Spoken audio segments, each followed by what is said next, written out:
സാധാരണ ഗൾഫ് പരിപാടികളിൽ ഉടനീളമുണ്ടാവുന്ന നർമ്മത്തിൽ നിന്ന് ഞങ്ങൾ അല്പം വഴിവിട്ട് സഞ്ചരിക്കുകയാണ്. ഏറെ ഗൗരവമുള്ള കരടി എന്ന ഈ റഷ്യൻ ലഘുനാടകത്തിലൂടെ അഭിനയത്തിന്റെ മർമ്മം കണ്ടറിഞ്ഞ മഹാനടനായ സ്റ്റാൻസ്ലോവിസ്കിക്ക് പോലും വഴങ്ങാതിരുന്ന ചെക്കോവിന്റെ ഗ്രെഗറി സ്റ്റെപ്നോവിച്ച് സ്മിർനോവ് എന്ന കഥാപാത്രത്തിന് തൻ്റെ സ്വതസിദ്ധമായ അഭിനയ ശൈലിയിലൂടെ മോഹൻലാൽ പുതിയ മാനം നൽകുന്നു. കരടി.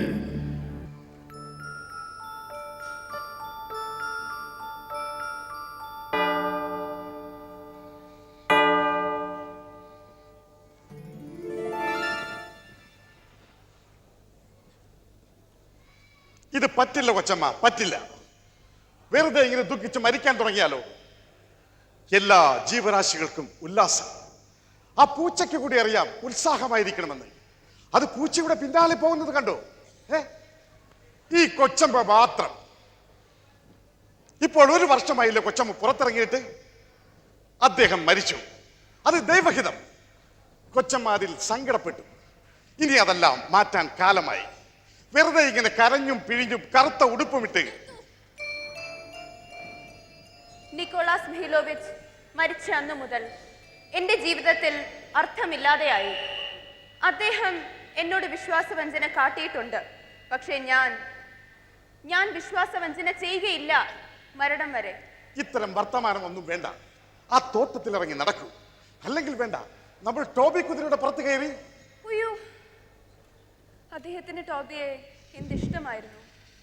ടോബി, അവനിന്ന് കുറച്ച് കൂടുതൽ ഓട്സ് കൊടുക്കണേ.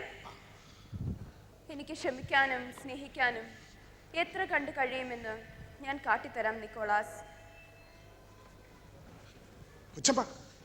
ആരോ കാണാൻ വന്നിരിക്കുന്നു.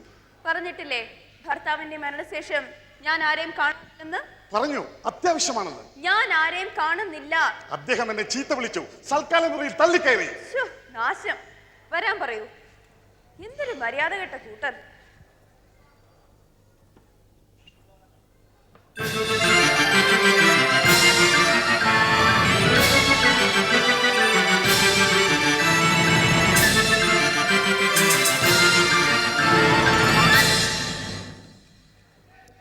മദം, ഞാൻ എന്നെ സ്വയം പരിചയപ്പെടുത്താം.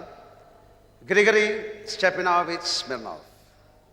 വളരെ പ്രധാനപ്പെട്ട ഒരു കാര്യം മദത്തിനെ ബോധ്യപ്പെടുത്താനാണ് ഞാൻ വന്നത്. നിങ്ങൾക്ക് എന്താ വേണ്ടത്? നിങ്ങളുടെ ഭർത്താവ് മരിക്കുമ്പോൾ 2 ബില്യൺ പ്രകാരമുള്ള 1500 രൂപ അദ്ദേഹം എനിക്ക് തരാനുണ്ടായിരുന്നു. കർഷക ബാങ്കിൽ പലിശ അടയ്ക്കാനുള്ള അവസാന തീയതി ഇന്നാണ്. ആ പണം എനിക്ക് ഇന്ന് കിട്ടിയിരുന്നെങ്കിൽ. 1500 രൂപ എങ്ങനെയാണ് അദ്ദേഹം താങ്കളുടെ കടക്കാരനായത്? അദ്ദേഹം എൻ്റെ കയ്യിൽ നിന്നായിരുന്നു നിങ്ങളുടെ ടോബി കുതിരയ്ക്ക് ഓട്സ് വാങ്ങിച്ചുകൊണ്ടിരുന്നത്. ഓ, ക്ഷമിക്കണം, ഇപ്പോൾ എൻ്റെ കയ്യിൽ പണമില്ല. മറ്റന്നാൾ എൻ്റെ കാര്യസ്ഥൻ പട്ടണത്തിൽ നിന്നും വരും.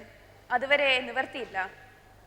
മാത്രമല്ല, ഇത്തരം കാര്യങ്ങളിൽ തീരുമാനമെടുക്കാൻ തക്ക മനസ്ഥിതിയിൽ അല്ല ഞാൻ. എൻ്റെ കീശസ്ഥിതി അതിലും മോശമാണ് മദം. ഞാൻ ഇന്ന് ബാങ്കിൽ പണം അടച്ചില്ലെങ്കിൽ അവരെൻ്റെ വസ്തുക്കൾ ജപ്തി ചെയ്തുകൊണ്ട് പോകും. പണം മറ്റന്നാൾ തരാം. എനിക്ക് ഇന്നാണ് പണം വേണ്ടത്, മറ്റന്നാളല്ല. ക്ഷമിക്കണം, ഇന്ന് പറ്റില്ല. എനിക്ക് മറ്റന്നാൾ വരെ ക്ഷമിക്കാൻ പറ്റില്ല. എന്റെ കൈ പണമില്ല. എന്ത് ചെയ്യും? അപ്പോൾ നിങ്ങൾ പണം തരില്ല എന്നാണോ? തരില്ല. ഇത് അവസാന വാക്കാണോ? അതെ. തീർച്ച? തീർച്ച. മനുഷ്യർക്ക് ഭ്രാന്ത് പിടിച്ചാൽ എന്ത് ചെയ്യും? എനിക്ക് ആ പണം കിട്ടിയേ പറ്റൂ. ഇന്നലെ വെളുപ്പിനെ മുതൽ ഞാൻ എൻ്റെ വീട്ടിൽ നിന്ന് ഇറങ്ങി നടക്കാൻ തുടങ്ങിയതാണ്. എല്ലാ കടക്കാരുടെ വീട്ടുപടിക്കൽ ഞാൻ ചെന്നു. പക്ഷെ അവരാരും എനിക്ക് പണം തന്നില്ല. ഞാൻ പറഞ്ഞില്ലേ, എന്റെ കാര്യസ്ഥൻ വരുമ്പോൾ നിങ്ങൾക്ക് പണം തരും. ഞാൻ നിങ്ങളെ കാണാനാണ് വന്നത്, അല്ലാതെ നിങ്ങളുടെ കാര്യസ്ഥനെ കാണാനല്ല. ക്ഷമിക്കണം, എനിക്കിനി നിങ്ങളോട് സംസാരിക്കാൻ വയ്യ. നിങ്ങളുടെ ഭർത്താവ് മരിച്ചു, സമ്മതിച്ചു. നിങ്ങളുടെ മനസ്ഥിതി ശരിയല്ല, സമ്മതിച്ചു. നിങ്ങളുടെ കാര്യസ്ഥൻ എവിടെയൊക്കെയോ പോയിരിക്കുകയാണ്. അതിന് ഞാൻ എന്ത് വേണം? എന്റെ കടക്കാരിൽ നിന്ന് രക്ഷപ്പെടാൻ ഞാനൊരു ബലൂണിൽ കയറി ആകാശത്തേക്ക് പറക്കണോ? അതോ എന്റെ തല ഈ ചുവലടിച്ച് മരിക്കണോ? എല്ലാം എൻ്റെ തെറ്റാണ്. ഞാനൊരു ദയാലുവായി പോയി. ഇനി ആർക്കും ഞാൻ പണം കടം കൊടുക്കില്ല. ഈ പെണ്ണുങ്ങളോട് സംസാരിക്കുന്നതിനേക്കാൾ 1 ചാക്ക് വെടിമരുന്നിന്റെ മുകളിൽ കയറിയിരിക്കുന്നതാണ് രസം. ഈ പെണ്ണ് എന്നെ കുലുക്കി പറിച്ചു കളഞ്ഞു. ഈ കാവ്യക്കുഴമ്പത്തികളെ കണ്ടാൽ തന്നെ എനിക്ക് കലിയാണ്. അവളുടെ കറുത്ത കുപ്പായവും നുണക്കുഴിയും കാണിച്ച് എന്നെ വിരട്ടാൻ നോക്കണ്ട. ഞാൻ ഈ പണം വാങ്ങിച്ചിട്ടേ പോവുള്ളൂ. എനിക്ക് ഈ ലോകം മുഴുവൻ അടിച്ചു പൊട്ടിക്കാൻ തോന്നുന്നു. ആരവിടെ? നിർത്തൂ ഈ വിളിച്ചു കൂവൽ. എന്റെ സ്വൈരത്തെ ഭഞ്ജിക്കരുത്, ഞാൻ അപേക്ഷിക്കുന്നു. എന്റെ പണം തന്നേക്കൂ, ഞാൻ പോയേക്കാം. ഞാൻ സ്പഷ്ടമായി പറഞ്ഞില്ലേ പണം മറ്റന്നാൾ തരാം. ഞാനും സ്പഷ്ടമായി പറഞ്ഞില്ലേ പണം എനിക്ക് ഇന്ന് വേണം. തീർച്ചയായും സാധ്യമല്ല. എന്നാൽ പണം കിട്ടുന്നത് വരെ ഞാൻ ഇവിടെ കുത്തിയിരിക്കും. അയ്യേ, നിങ്ങൾക്ക് സ്ത്രീകളുടെ മുന്നിൽ പെരുമാറാൻ അറിയില്ല. എനിക്ക് നന്നായിട്ട് അറിയാം. ഇല്ല, അറിയില്ല. നിങ്ങൾ ഒരു മുരട്ട് മനുഷ്യനാണ്. മാന്യന്മാരാരും ഇങ്ങനെ ഇരിക്കാറുമില്ല, സംസാരിക്കാറുമില്ല. പിന്നെ ഞാൻ എങ്ങനെയാണ് സംസാരിക്കേണ്ടത്? മാഡം ഫ്രഞ്ചിലോ?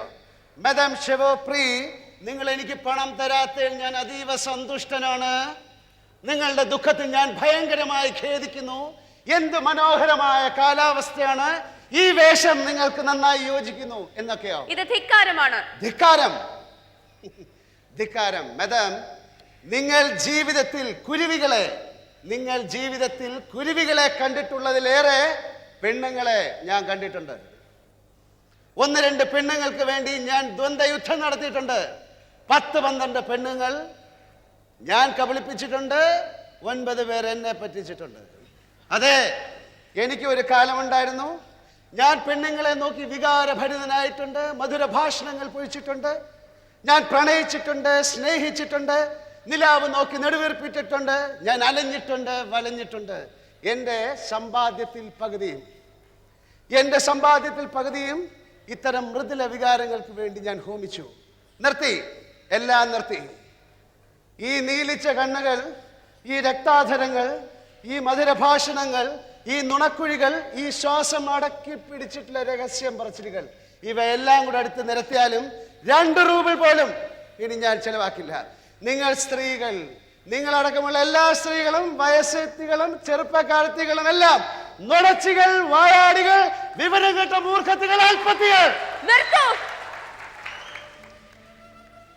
ആണുങ്ങൾ, നിങ്ങൾ ആണുങ്ങൾക്ക് സ്ഥിരതയും വിശ്വസ്തതയും ഉണ്ടോ? ഞാൻ പറയട്ടെ, എനിക്കറിയാവുന്ന പുരുഷന്റെ കഥ. എന്റെ ഭർത്താവിനെ പറ്റി എന്റെ ജീവനും ധനവും യൗവനവും ആനന്ദവും സർവസ്വവും അദ്ദേഹത്തിന് കൊടുത്തു. എന്റെ പ്രാണനായിരുന്നു. ഈശ്വരനെ പോലെ ആരാധിച്ചു. എന്നിട്ട് എന്തുണ്ടായി? ആ പുരുഷ രത്നം എന്നെ വഞ്ചിച്ചു. അദ്ദേഹത്തിന്റെ മരണശേഷം മേശയ്ക്കുള്ളിൽ നിന്നും ഒരു കെട്ട് പ്രേമലേഖനങ്ങൾ ഞാൻ കണ്ടെടുത്തു. ഒരു കെട്ട്. എന്നിട്ടും അദ്ദേഹത്തിനോടുള്ള സ്നേഹവും വിശ്വാസവും കാത്തു സൂക്ഷിച്ചുകൊണ്ട് ഞാനിവിടെ ജീവിക്കുന്നു. ഈ 4 ചുമരിനുള്ളിൽ നിന്നും ഞാൻ പുറത്തിറങ്ങിയില്ല. ഈ കറുത്ത കുപ്പായം മാറ്റിയില്ല. കറുത്ത കുപ്പായം വളരെ വ്യംഗ്യമധുരവും അത്യന്തം ഗുഹ്യവുമായിരിക്കുന്നു ആ പ്രയോഗം. ഇത് ധിക്കാരമാണ്. നിങ്ങൾക്കിത് പറയാൻ എങ്ങനെ ധൈര്യമുണ്ടായി? നിങ്ങൾ കറുത്ത കുപ്പായത്തിനുള്ളിൽ കുഴിച്ചു മൂടി എന്ന് പറഞ്ഞല്ലോ. പക്ഷെ നിങ്ങൾ മുഖത്ത് പൗഡർ ഇടാൻ മറന്നിട്ടില്ല. ധിക്കാരം. നിങ്ങൾ ഇങ്ങനെ ബഹളം വെക്കാതിരിക്കൂ. നിങ്ങൾ കാപ്പിരിയാണ്, കാടനാണ്, മനുഷ്യ കരടിയാണ്, കിരാതനാണ്. നിങ്ങൾക്ക് ഇങ്ങനെ അധിക്ഷേപിക്കാൻ എന്ത് അവകാശമാണുള്ളത്? എനിക്ക് മനസ്സിലാകുന്നില്ല. കരടി കരടി കരടി. എന്താ നിങ്ങൾക്ക് വേണ്ടത്? ഒരു ദ്വന്ദ്വയുദ്ധമാണോ? എങ്കിൽ അങ്ങനെ തന്നെ. തോക്കുകൊണ്ടുള്ള ദ്വന്ദ്വയുദ്ധത്തിൽ എന്നെ ഇന്നവരെ ആരും പരാജയപ്പെടുത്തിയിട്ടില്ല. എങ്കിൽ ഞാനെന്ന് നിങ്ങളെ തോൽപ്പിക്കും. ഉറപ്പാണോ? ഉറപ്പ്. എങ്കിൽ ഈ നിമിഷം ഞാൻ തയ്യാർ. എന്റെ ഭർത്താവിന്റെ കയ്യിലും ഉണ്ടായിരുന്ന 2-3 തോക്ക് ഞാൻ കൊണ്ടുവരാം. നിങ്ങളുടെ ഈ മരത്തലയിൽ കൂടി 2-3 വെടിയുണ്ട തുളച്ച് വിട്ടാലുണ്ടല്ലോ, ഇവളെ ഞാനൊരു കോഴി കുഞ്ഞിനെ പോലെ തട്ടും. എന്തൊരു പെണ്ണാണ്! മുഖം തിളങ്ങി, കണ്ണുകൾ തുടുത്ത്. എൻ്റെ അപ്പ ഇങ്ങനെ സ്ത്രീയെ ജീവിതത്തിൽ ഞാൻ കണ്ടിട്ടില്ല. പക്ഷേ ഇവൾ കൊള്ളാം. പെണ്ണായാലും ഇങ്ങനെ വേണം. വെടി പുകാത്തി. ഇവളെ തട്ടുന്നതിൽ എനിക്ക് സങ്കടമുണ്ട്. അവളുടെ കവിളത്ത് 2 നുണക്കുഴികളുണ്ട്. എങ്കിലും ഞാൻ അവളെ കൊല്ലും.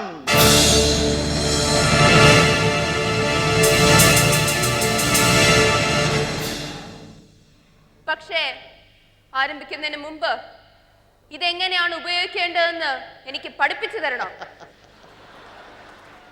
മാഡം, കൈത്തോക്കുകൾ പലതരത്തിലുണ്ട്.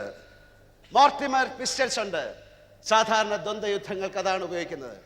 ഇത് സ്മിത്ത് വെസൻസ് ആണെന്ന് തോന്നുന്നു. അതെ, ആ ഇനത്തിൽപ്പെട്ടതാണ് 3 വെടി തീരും. ഇതിങ്ങനെയാണോ പിടിക്കേണ്ടത്? അതങ്ങനെ പിടിക്കാം. തല കുറച്ച് ചരിച്ച്, കുറച്ചുകൂടെ ചരിച്ച്, കൈ നേരെ പതുക്കെ കാഞ്ചി വലിക്കണം. കൈത്തോക്ക് ഉപയോഗിക്കുമ്പോൾ ഏറ്റവും ശ്രദ്ധിക്കേണ്ടത് ഒരിക്കലും പരിഭ്രമിക്കരുത്, കൈ വിറയ്ക്കരുത്. ശരി, നമുക്ക് ദ്വന്ദ്വയുദ്ധത്തിന് തോട്ടത്തിലേക്ക് പോകാം. തോട്ടത്തിലേക്ക് പോവാം. പക്ഷെ ഞാൻ മെദമിന്റെ നേരെ നിറയൊഴിക്കില്ല. ഞാൻ ആകാശത്തേക്ക് വെടിവെക്കൂ.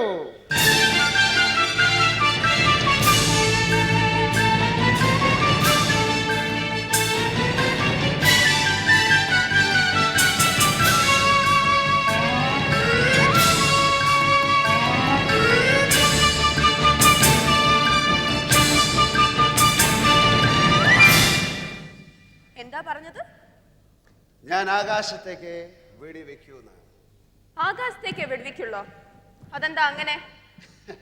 എനിക്കെന്തോ സംഭവിച്ചിരിക്കുന്നു. ഞാനൊരു പ്രണയ കുടുക്കിൽപ്പെട്ടിരിക്കുന്നു. ഞാൻ വെണ്ണ പോലെ ഉരുകിപ്പോകുന്നു. പണം വാങ്ങാൻ വന്ന ഞാൻ ഒരു സ്കൂൾ കുട്ടിയെ പോലെ. നിങ്ങൾ ദ്വന്ദ്വയുദ്ധത്തിൽ നിന്നും ഒളിച്ചോടുകയാണോ? ഞാൻ നിങ്ങളെ ഇഷ്ടപ്പെടുന്നു. ഇഷ്ടപ്പെടുന്നു പോലും. നിങ്ങൾക്ക് പോകാം. ഞാൻ നിങ്ങളെ പ്രണയിക്കുന്നു. ഞാൻ നിങ്ങളെ വെറുക്കുന്നു. പൊയ്ക്കോളൂ, അല്ലെങ്കിൽ ഞാൻ നിങ്ങളെ വെടിവെക്കും. ആ മനോഹരമായ കണ്ണുകളിലേക്ക് നോക്കിക്കൊണ്ട് നിൽക്കെ, ആ മൃദുലമോഹനമായ കയ്യിൽ തഞ്ചുന്ന റിവോൾവർ കൊണ്ടുള്ള വെടിയേറ്റ് മരിക്കാൻ എത്ര ആനന്ദകരമാണ്. മദം, ഞാൻ 5 വർഷമായി ഒരു പെൺകുട്ടിയെ പ്രണയിച്ചിട്ട്. ഞാൻ നല്ല തറവാട്ടിൽ പിറന്നവനാണ്. ഞാൻ സത്യമുള്ളവനാണ്. എനിക്ക് 10,000 റൂബിൾ വർഷം മുതലെടുപ്പുണ്ട്. എനിക്ക് മനോഹരമായ കുതിരകളുണ്ട്. ഞാൻ വിവാഹത്തിനായിട്ട് കൈ നീട്ടുകയാണ്. വേണോ? വേണ്ട? വേണ്ടേ? അല്ലെങ്കിൽ വേണ്ട? നിൽക്കൂ. അല്ല, പൊയ്ക്കോളൂ.